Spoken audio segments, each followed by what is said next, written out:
Dasar egois kamu, Sa. Kesal Alina. Gak apa-apa, Mak. Rara terima kok bagaimanapun sikap Mas Aksa sama Rara. Mas Aksa tetap suami yang harus Rara hormati. Naura tersenyum manis. Dia menatap Aksa dengan lembut dan penuh cinta. Aksa tersenyum ponga, merasa jika tak ada wanita yang bisa abai dengan pesonanya, apalagi dia kaya, punya segalanya. Tuh Ma, dengar apa kata Naura. Tapi kamu jangan mau ditindas ya Ra. Bilang sama Mama jika dia berulah. Ancam Alina. Iya Ma, tenang saja. Mereka melanjutkan sarapan yang tak kunjung selesai karena lebih banyak berdebat daripada menikmati hidangan yang ada di depan mata. Naura duduk di tepi ranjang dengan wajah bingung. Setelah selesai sarapan, Alina menitahkan dia untuk bersiap-siap karena mereka mau ke mall. Yang jadi masalah, dia tak punya baju buat ganti lagi. Masa iya mau pakai baju ini lagi? Memang masih bersih dan tak bau keringat, tapi tetap saja tidak nyaman jika memakainya lagi. Bruk, tiba-tiba saja sebuah paper bag jatuh menimpa tangannya. Karena kaget, Naura sontak mendongak. Dan si ketus Aksa sudah berdiri dengan angkuh, kedua tangan masuk ke kantong celana kanan dan kiri. Apa ini Mas? Tanya Naura sembari membukanya. Ada sebuah gaun motif floral yang lembut dan indah. Naura jatuh cinta pada saat pertama melihat gaun itu. Wah, baju baru Mas. Kamu belikan aku baju. Mata Naura berbinar bahagia. Dia menatap sang suami dengan lembut. Yang benar saja pertanyaan kamu itu. Sungguh tidak bermutu. Memang masuk akal aku beli baju bekas buat kamu. Sergah Aksa kesal. Naura segera melompat dan memeluk tubuh Aksa dengan erat. Wanita itu benar-benar terharu. Dia sampai meneteskan air mata. Aksa membeku. Dia kaget dengan reaksi yang ditunjukkan oleh Naura. Aksa rasa itu sangat tidak terduga. Padahal hanya sebuah baju yang harganya tidak begitu mahal. Tapi dia sangat bahagia. Makasih ya Mas, baru kali ini aku dibelikan baju oleh laki-laki. Maaf aku terlalu antusias. Naura melepaskan pelukannya. Saat sadar Aksa bahkan tidak membalas pelukannya.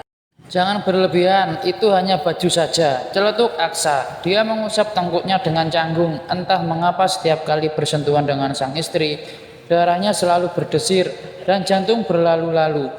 Aksa seperti remaja yang baru pertama mengenal cinta saja.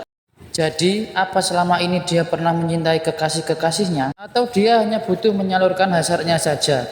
Tapi, sejak menikah dengan Naura, kenapa dia jadi nggak lagi menginginkan bercinta dengan kekasih atau teman ranjangnya? Biasanya setiap hari Aksa akan menelpon mereka jika butuh tempat untuk menyalurkan hasratnya.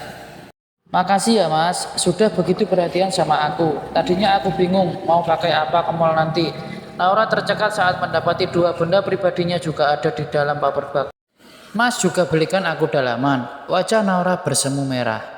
Aksa juga ikut merasa malu. Dia menggaruk tengkuknya yang sebenarnya tidak gatal. Ya, aku pikir kamu membutuhkannya. Nggak mungkin kamu pakai dalaman berhari-hari tanpa ganti. Bisa-bisa milikku jadi infeksi. Gumam Aksa. Apa Mas? Maksudnya milik Mas itu apa? Dahi Naura berkerut heran. Kak, ya semua yang ada pada diri kamu bukankah itu milikku? Karena kamu istriku. Ketus Aksa. Dia melengos pergi menghampiri lemari karena dia juga ingin berganti baju. Naura segera masuk ke kamar mandi.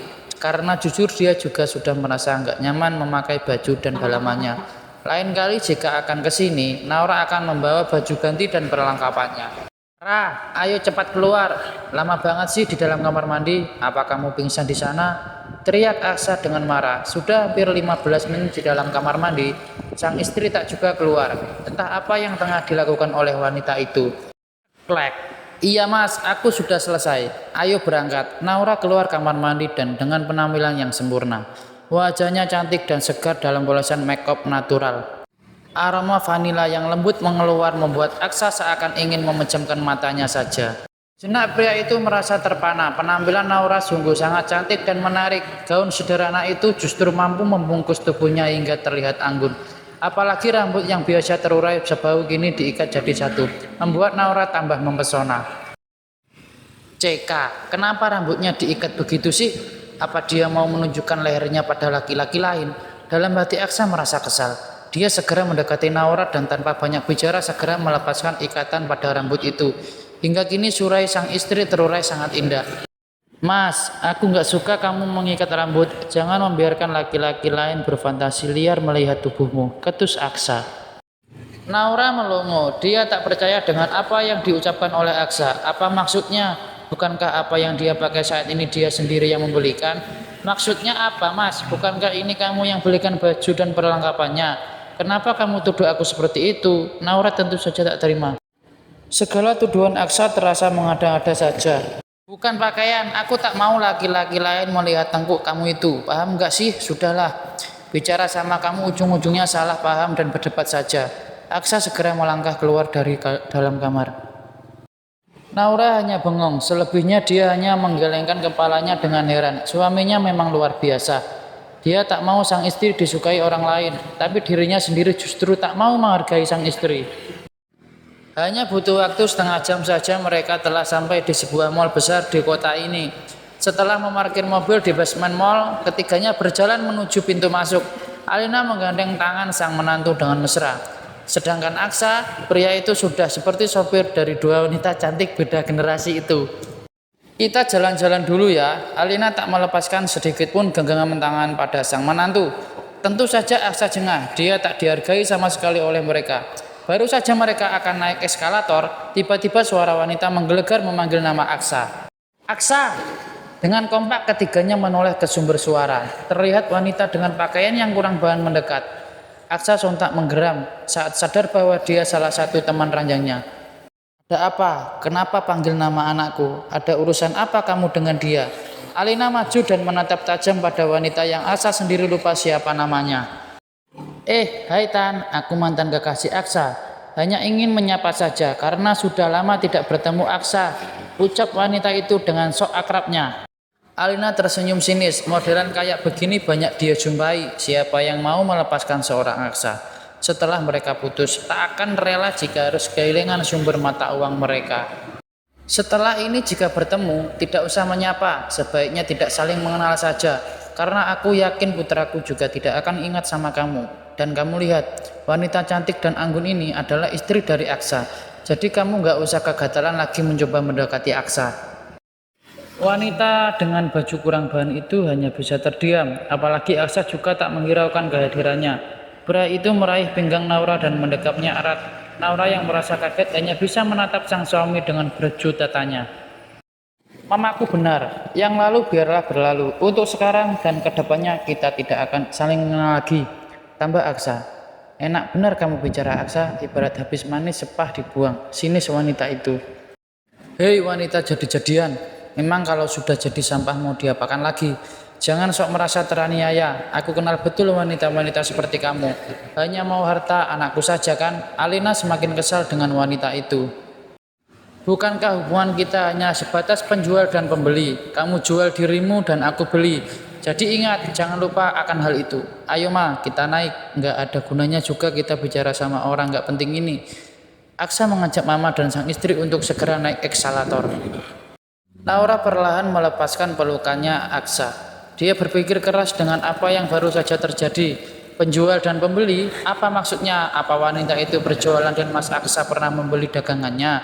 Naura terus saja memikirkan apa yang sebenarnya terjadi. Tanpa sadar mereka sudah sampai di lantai paling atas, di mana deretan toko baju-baju banyak di sana. Alina menggandeng tangan sang menantu dan membawa masuk ke sebuah toko baju. Tanpa banyak bicara, wanita itu langsung mengambil beberapa macam gaun yang menurut Naura sangat bagus dan indah. Ma, banyak banget sih, nanti uangnya habis. Bisik Naura, dia tak enak hati melihat banyak baju yang Alina ambil. Gak apa-apa, kamu istri saya sayang, harus punya banyak baju yang bagus. Mama ikhlas dan ridho jika uang Asa kamu yang habiskan, daripada uangnya dikasih ke wanita jadi-jadian seperti yang tadi. Alina agak mengeraskan suara, berharap didengar oleh sang putra. Tapi bukan Aksa kalau tidak bisa berkelit. Dulu aku belum punya istri ma, jadi uangku ya aku kasih ke wanita-wanita yang bisa menyenangkan aku, kata Aksa lagi. Jika mama tahu kamu masih ada hubungan dengan wanita nggak jelas macam tadi, mama pastikan kamu dicoret dari daftar kakak keluarga. Lebih baik mama punya anak Naura saja, ancam Alina. Iya ma, iya, ngancam saja biasanya. Aksa terlihat kesal. Setelah selesai membeli baju untuk Naura, mereka segera keluar. Tentu saja Aksa yang harus membayar sekaligus membawa beberapa paper bag itu. Lalu Alina mengajak sang menantu masuk ke dalam toko baju tidur. banyak gaun tidur berbagai model, dan juga ada piyama. Alina mengambil beberapa gaun tidur satin yang tanpa lengan, lalu menyeret Naura ke deretan lingerie. Aksa tentu saja senang. Dia mengikuti langkah kedua wanita itu dengan mengulum senyum. Mata Naura melotot saat melihat benda-benda itu. Seumur hidup dia baru melihatnya. Tentu saja dia merasa aneh dan malu. Ayo kamu pilih saat kamu yang mana? Tanya Alina. Ini apa ma? Banju kok begitu sih? Lalu apa yang mau ditutupi jika seperti ini? Bisik Naura dengan wajah memerah karena malu. Ini namanya baju dinas buat istri, jawab Alina tanpa filter. Baju dinas? Setahu Rara baju dinas ya rok sama blazer ma. Ini buat dinas apa ma? Tanya Naura lagi. Alina harus bersabar punya menantu yang polos dan lugu seperti itu. Sementara Aksa cuma bisa menggeram dalam hati. Dia gemas sekali dengan sang istri. Aduh sayang, ini baju dinas buat malam hari, biar suami senang. Mama juga mau beli beberapa buat nyenengin papa. Sah, bantu Rara pilih. Mama mau lihat-lihat dulu. Alina bergegas meninggalkan mereka. Buat aku pilih sendiri mas. Naura tentu saja merasa malu jika Aksa yang harus memilihkan untuknya. Aksa bergeming. Dia segera mengambil lingerie yang benar-benar seksi dengan berbagai macam warna dan bentuk. Tanpa banyak berpikir, dia segera memberikan pada pelayan yang sejak tadi membututi mereka. Mas, sudah mas, jangan banyak-banyak. Buat apa coba? Protes Naura. Lebih dari 10 lingerie yang diambil oleh Aksa. Wanita itu merasa sayang jika harus mengamburkan uang hanya demi puluhan baju kurang bahan itu. Bahkan Naura berpikir apa dia nggak akan masuk angin jika memakainya nanti. CK, sudah jangan protes, kamu tinggal pakai saja, aku yang bayar. Aksa menarik pinggang sang istri dengan lembut, hingga posisi mereka saling menempel. Pelayan yang masih ada di situ harus menahan rasa iri melihat kemesraan mereka. Aku mau pakai buat apa mas? Naura menatap pria yang lebih tinggi darinya itu. Naura hanya sebatas dada Aksa. Jadi dia harus mendongkak jika ingin berbicara dengan sang suami. Buat nyenengin suami lah, memang buat apa lagi? Aksa menyentil kuning sang istri dengan gemas. Lagi-lagi sang pelayan harus memalingkan wajahnya melihat adegan romantis itu. Dalam hati dia berdoa semoga suatu hari akan diberikan pasangan yang seperti Aksa. Au mas, sakit. Kenapa aku disentil? Naura mengusap keningnya sendiri dengan wajah cemberut. Jika para suami yang lain, tentu saja sebuah kecupan yang akan diberikan jika gemas. Jangan manja, ayo kita cari mama. Perutku sudah lapar. Coba lihat ponsel kamu. Aksa menengadahkan tangan pada sang istri. Ponsel? Memang kenapa mas? Tanya Naura lagi. Tak urung dia segera mengeluarkan ponsel jadulnya dan memberikan pada sang suami. Dahi berkernyit heran, dia menatap sang suami penuh tanda tanya. Ini ponsel dari tahun berapa sih Rah? Nanti kita beli yang keluaran terbaru. Putus Aksa. Dia mengajak sang istri mencari Alina. Sungguh sang istri membuat dia gemas sekaligus kesal. Tapi itu masih bisa dipakai loh mas. Naura protes lagi. Baginya jika punya barang dan itu masih bisa dipakai, dia tak akan pernah menggantinya. Itu sudah jelek dan ketinggalan zaman. Gak usah banyak protes, aku beli pakai duit aku bukan duit kamu. Mode ketus Aksa langsung saja keluar. Kesal sekali dia kepada sang istri. Sejak tadi hanya protes saja. Harusnya wanita akan merasa senang jika ada lawan jenis yang royal. Dan biasanya malah memanfaatkan kesempatan untuk minta ini dan itu. Memang Naura ini lain dari wanita yang lain. Dia terlalu lugu, polos dan sederhana. Iya mas, tapi kalau membeli barang yang gak penting, bukankah itu pemborosan? Paling cuma beberapa puluh juta saja. Ingat, kamu istri CEO. Jangan sampai penampilan kamu mempermalukan suami dan keluarga kamu. Ingat Aksa. Iya mas. Selesai belanja, Alina mengajak mereka ke sebuah restoran Nusantara di lantai yang sama. Aksa tampak kesusahan membawa paper bag hasil buruan dia. Wanita itu beda generasi itu. Setelah memesan makanan, ketiganya mencari tempat yang masih kosong buat mereka duduk. Saat ini memang memasuki jam makan siang, jadi restoran cukup ramai juga. Beruntung masih ada beberapa meja kosong dan ketiganya segera duduk di sana. Puas banget rasanya. Jika tidak begini, uang suamimu akan berkarat karena terlalu lama disimpan. Alina terkekeh. Naura hanya tersenyum tipis, sementara Aksa berbisik di telinga sang istri. Ingat, itu semua nggak gratis, kamu harus membayarnya. Hah? Membayarnya? Aku nggak punya uang mas. Mau bayar pakai apa? Tanya Naura dengan kaget. Nanti malam pakai salah satu linggri yang tadi aku belikan, bisik Aksa dengan sensual.